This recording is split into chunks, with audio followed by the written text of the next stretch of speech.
Good morning, church. Let's try that again. Hello, hello. Good morning, church. Am I on? Hello. Good morning, church. Good to see you all this morning.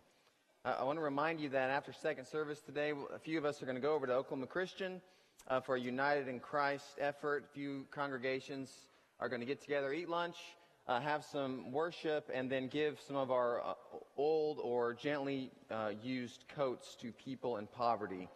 So you might make note of that. I've got good news for you.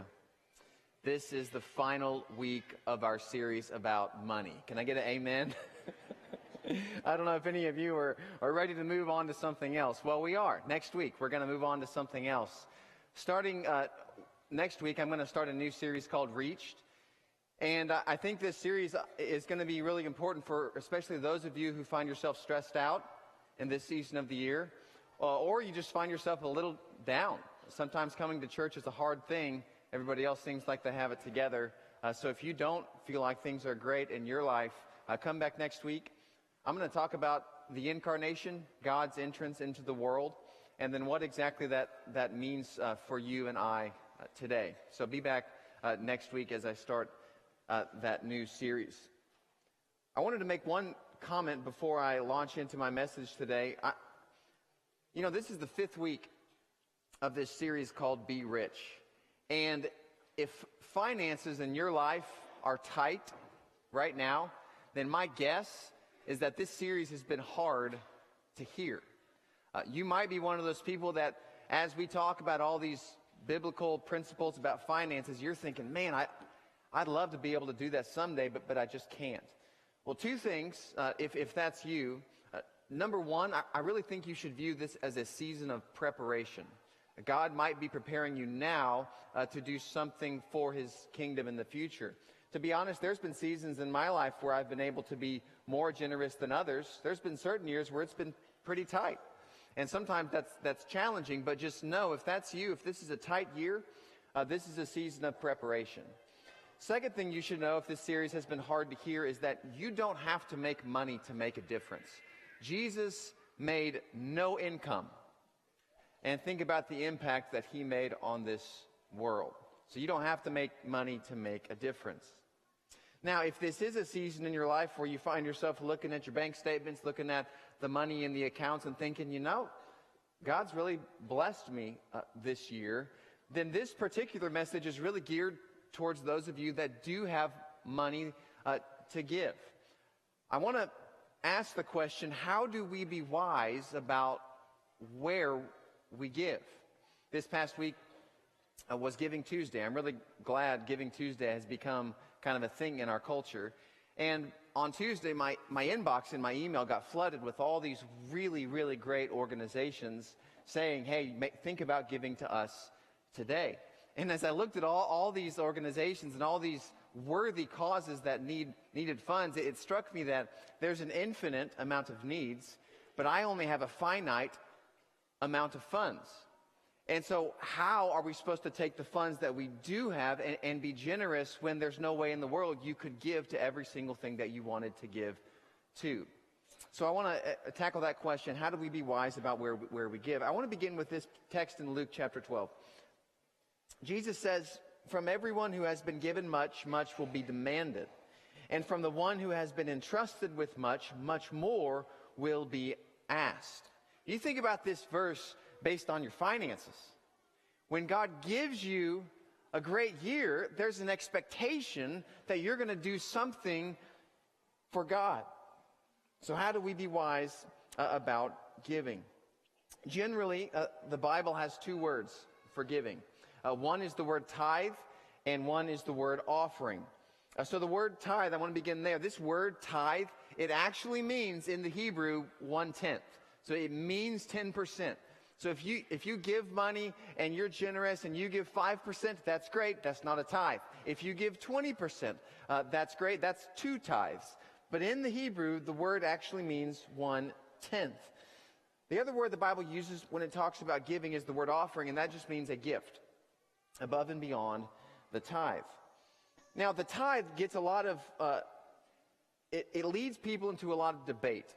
today. A lot of questions around the word tithe. So one question that a lot of people ask is, should Christians tithe today?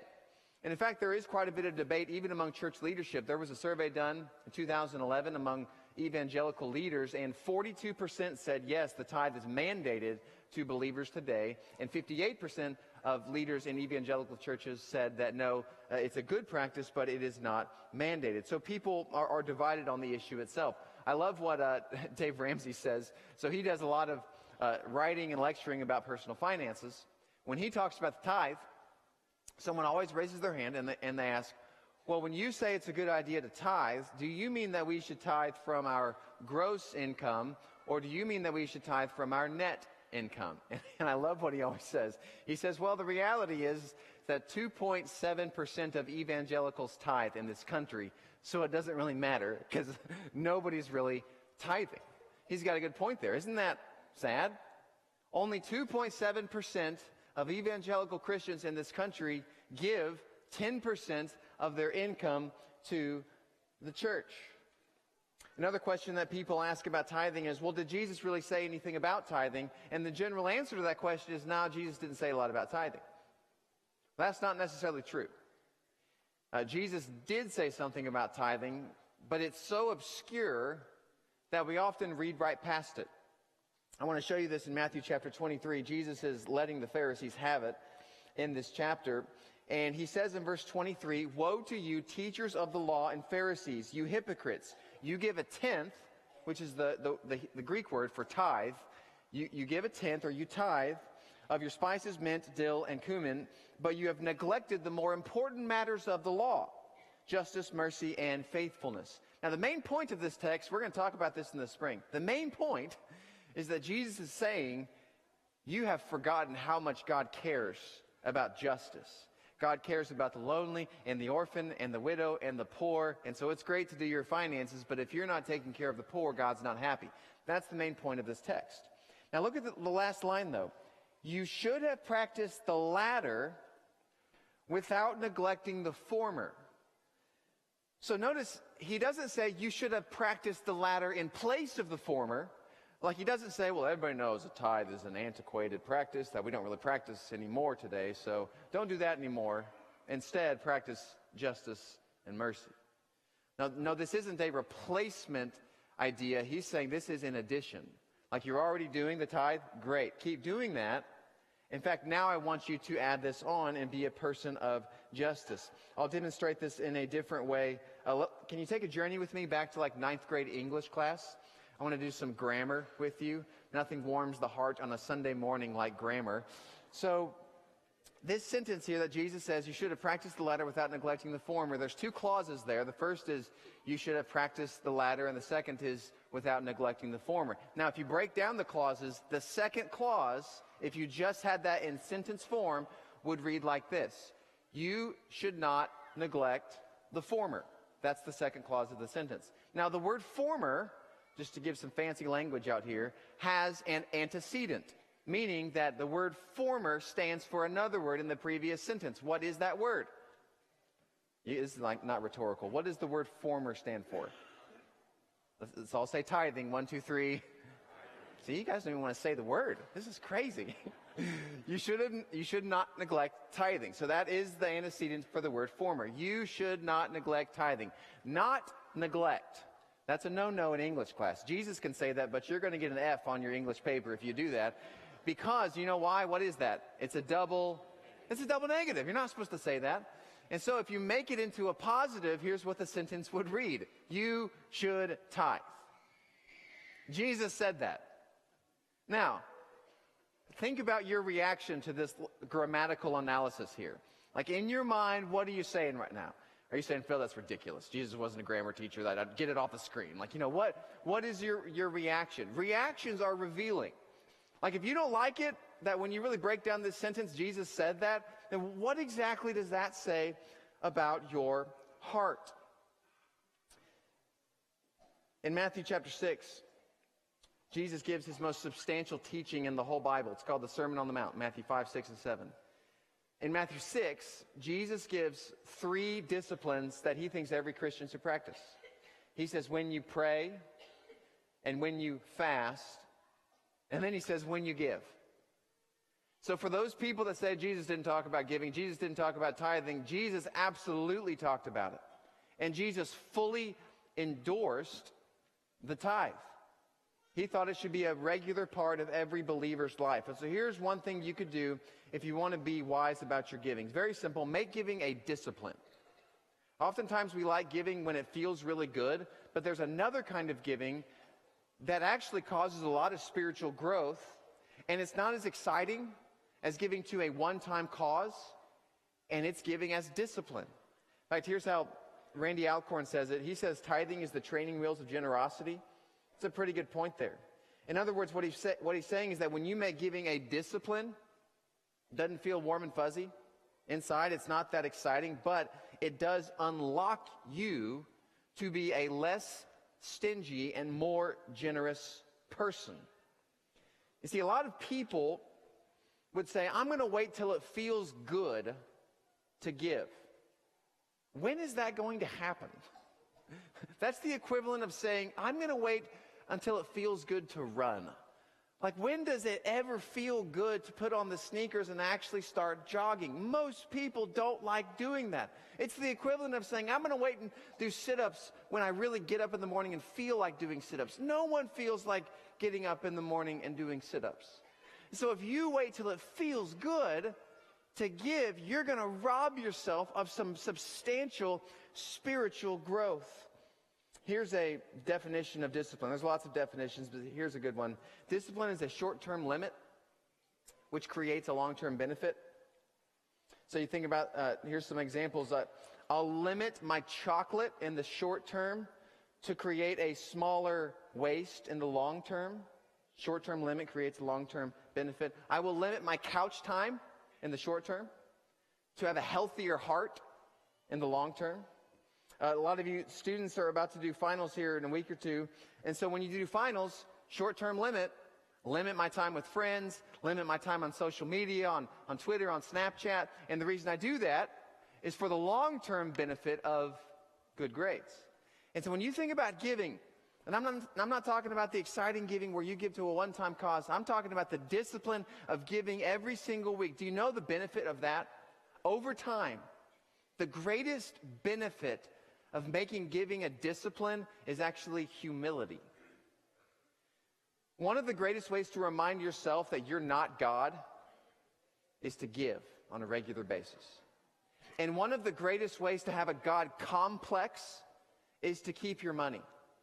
Like, if you want to grow spiritually, and if you want to have the long-term benefit of being more like Christ, then you got to make giving part of your daily or weekly routine. Think about what could happen in your life. If your first fruits go to God, what happens is you actually become less attached to your money. You become less attached to greed. The love of money begins to melt away into the love of God. So about 3 years ago, Mary and I got an invitation to go to two couples' house, Cody and Carrie Boyd and Eric and Taylor Nolan. And the four of us, my family, went over to their house, and we were just thinking this would be a get to know you. You know, we don't know them very well, but they sat down and we ate this meal together, and they started talking about how excited they were about giving. And they started telling us about some of their financial journey and their dreams about what that could do for Memorial Road.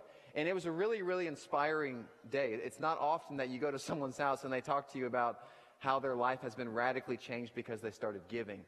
And so for actually several years, I've wanted you to hear a little bit of their story. And so, Cody, I'm going to ask you to come up to the stage here. I want you to hear from Cody Boyd. He's one of our young adults, a great leader in this church, has a wonderful story about running an Ironman in Hawaii, but that's for a different day. So everybody say hi, Cody. Morning. So Cody, tell us, why don't you start? Just tell us a little bit about your financial journey. All right, so I guess I would say it started in 2009, which is when I finished college here at Oklahoma Christian. And shortly after that, I bought my first house, and then about a year later, Carrie and I got married. So at this time, we've got a mortgage. Now we've got tons of student loans. We got a new car we're making payments on, and we're just kind of trucking along, and we weren't in danger of going bankrupt anytime soon or anything like that. We felt pretty in control. But then a year or two later, Eric and Taylor Noland, who teach Financial Peace here at Memorial Road this coming January, they were in our Q group at the time, and as a Q group, we decided to go through Financial Peace University. And after a little bit of hesitation, I committed to doing that. So we all did it in Q group, and Carrie and I committed to the class, committed to the plan, and began to live it out. And it really changed our thoughts about money, and it changed our perspective on what money should do. Yeah, I've heard you talk about financial peace before, and how it's not that you had an unhealthy relationship with your money, but something happened in that program that was pretty powerful. So what changed for you? So one of the things that began to click with us was that we, while we always said and heard growing up that, the things we have aren't ours, it belongs to God, we believed that, but when we took a hard look, we weren't necessarily living that way with our money and the things that we have. So it taught us a lot about what we thought true stewardship should look like. And so the first thing that we were called to do and felt called to do was to begin tithing. It wasn't something that we were doing at the time. We were, giving to the church some, but we weren't giving our tenth to God first. We were, paying our bills and our loans, and then hopefully we had some left over that we can give. So we made that decision to begin tithing, and it really changed our focus. It taught us to rely on God. We weren't relying on, what we can earn and what we can do. We were relying on what God can do. And it just really, it changes our heart. That discipline you just talked about, it just changes your heart. And so at the same time as we started tithing, we also began to become really passionate about getting out of debt as fast as we could so that we could increase our giving, to begin, so that we could offer above what we were currently giving, so that we could increase our generosity more and more. Now, a lot of people that God blesses them with, when God blesses them with more income, they see all the thousands of options, and they really start getting invested in some of these other causes, which I know you give to. But one of the things that really is impressive to me about your story is you have a heart for the local church. So why the church? So there's really two main reasons that we believe in giving to the church. Apart from, we see it as an act of faith and obedience, but there's two more practical things that really began to grow within us. And the first one is that, we love this church. So I'm from Colorado. My wife's from Nebraska. So after college, we could have gone a lot of places. Wouldn't have gone to Nebraska, but we could have gone to Colorado. But it wasn't really that much of a question because we couldn't see leaving this church. We grew to love this church. And so we're here. We believe in what this church is doing. We're here for the fellowship. We're here to grow in our faith, grow in our knowledge of the Bible. And ultimately, we trust that our path to salvation, is coupled with this church, and our family's here. Our daughter Nora will be here in a few weeks. And so we believe in this place. So it's only natural for us to want to give to this place first. And the other big thing that we kind of learned was that, I'm just one person. I'm a male. I'm an engineer. I think a certain way. And there's, one or two things that I might do with my money.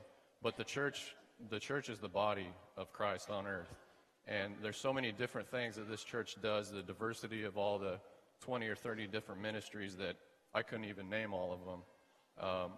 We trust that by giving to the church and the elders and the ministry leaders here, they have the wisdom and they're more equipped to disperse that money in ways that, we may not have known about had we just given, to a cause ourselves.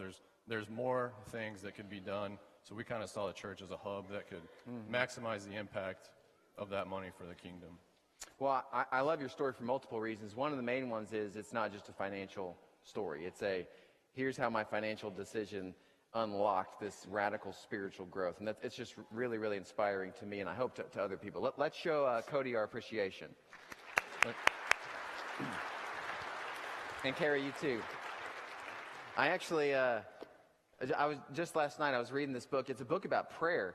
but this is a great quote about giving from this book that I read. It reminds me of some of the things that Cody was saying.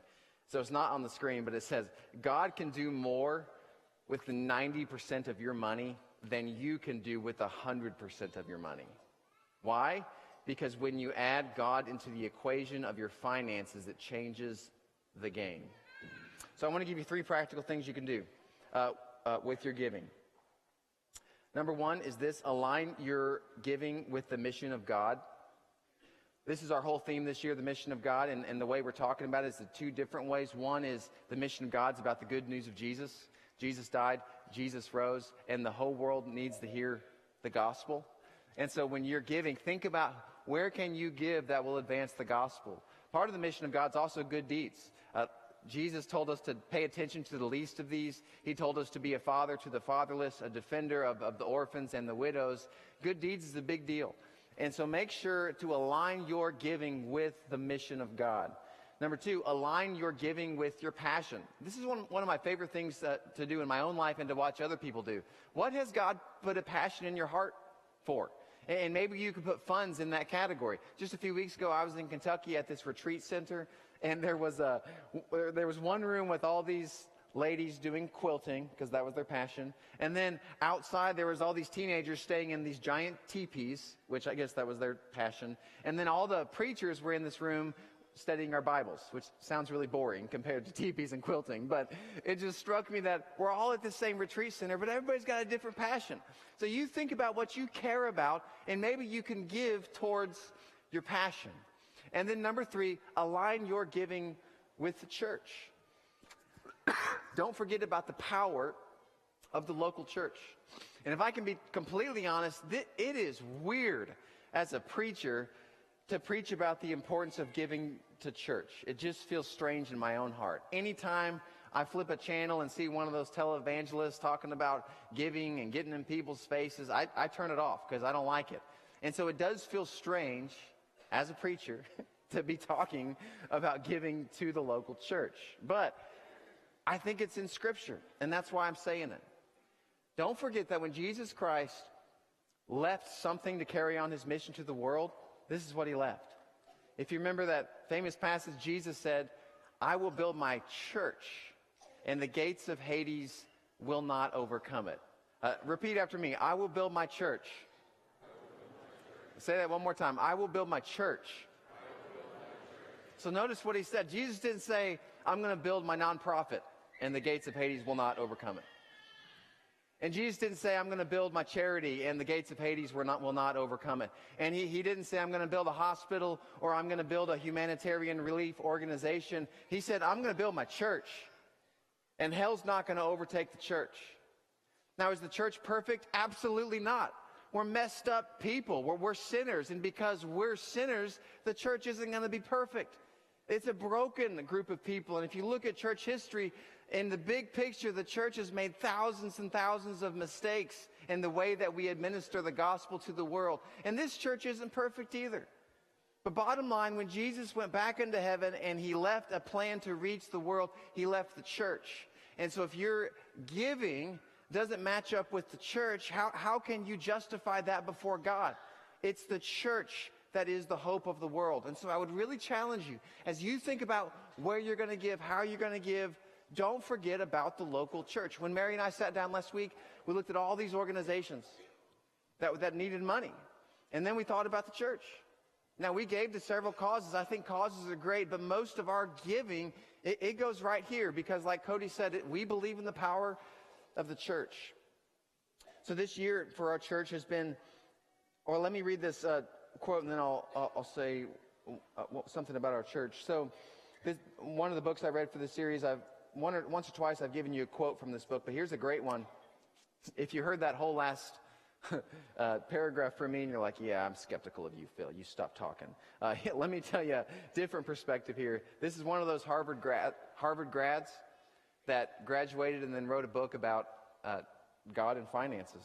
And here's what he says, John Cortines. He says, while we recognize that there are some wonderful opportunities to give to parachurch organizations, overseas missions, and humanitarian development, doing so to the neglect of the local church would be a tragedy, As Al Mueller, president of Excellence in Giving, puts it, if you can't trust them with your money, why are you comfortable trusting them with your salvation? It's a pretty profound quote.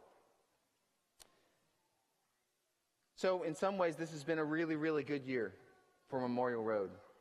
We've had 700 people go on mission trips so far as part of our Go Mission campaign. When you put together the Christmas gifts we've given in the last few weeks to Puerto Rico, to Central America, to Luther, to our own families here, to Capitol Hill, this church family has given 1,200 Christmas gifts to kids all over the world. We've given 500 hygiene baskets to prisoners. Just a few weeks ago, we gave out 2,000 Thanksgiving meals to people that otherwise would not have one.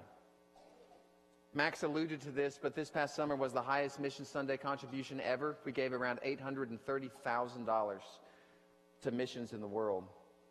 This year, we've had 200 people decide to make this church family their church family.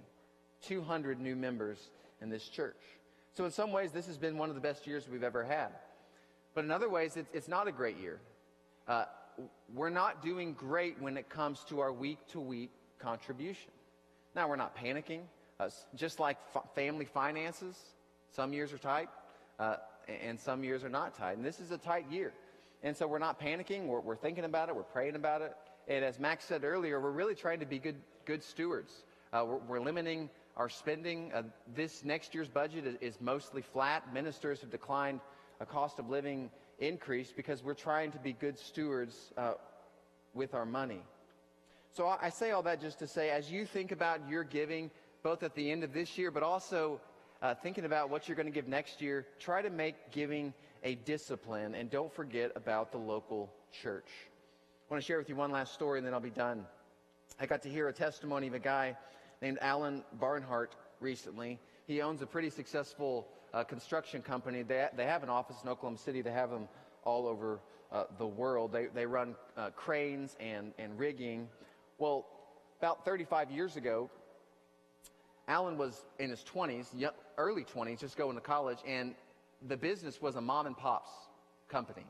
His parents ran it out of the guest bedroom in their house. It was a really, really small company. But early on, his parents said, someday if this business succeeds, we'd like to give this business to you.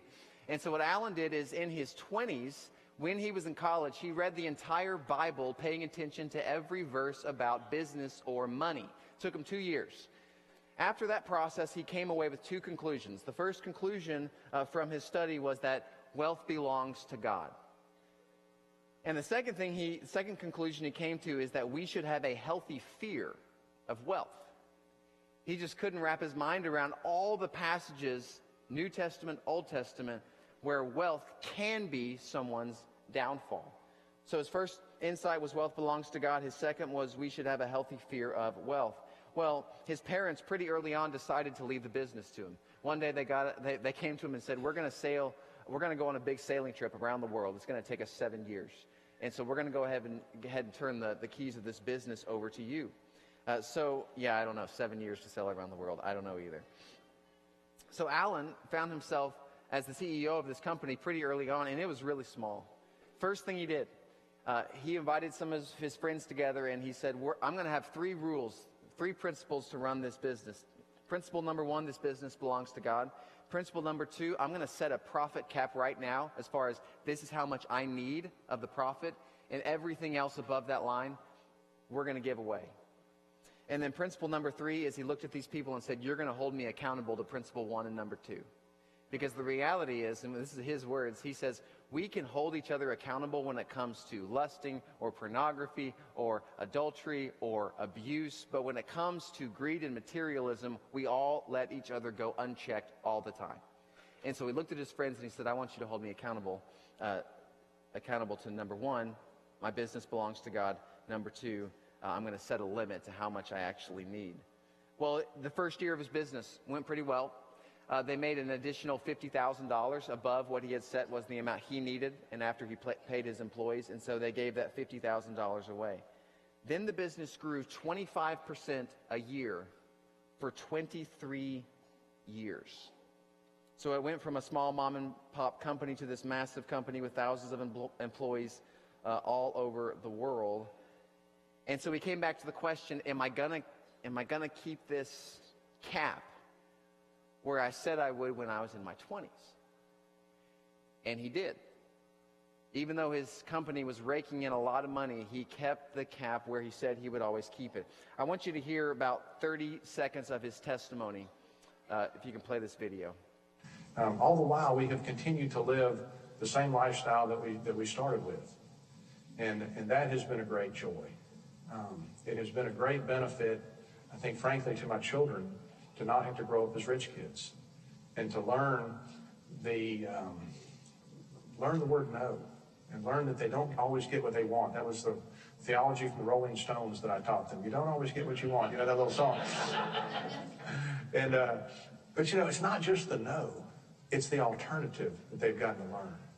Because the alternative to consumption is kingdom investing. And kingdom investing is so much more fulfilling than consumption. That's a pretty good line. So do you know what his cap was? I'll say it because he's really transparent about it. He decided early on that if he ever made more than $140,000 a year, he would give it away. And so as his company grew and grew and grew and grew and grew, he had a lot of money that he could have kept, but he always decided every dollar over 140, it's going away.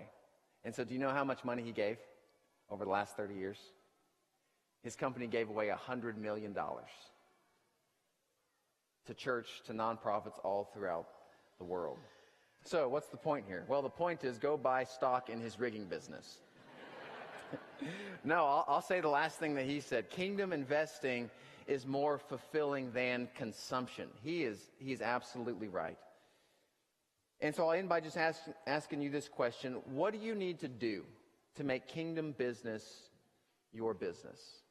One of the things you can do is get a pledge card before you leave, and make sure to fill that out for next week. But you know, there's other things you can do to grow in your walk with Christ.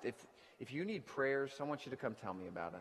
And if you want to get baptized in the name of Jesus Christ, come tell me about that as well. Let's stand, let's sing.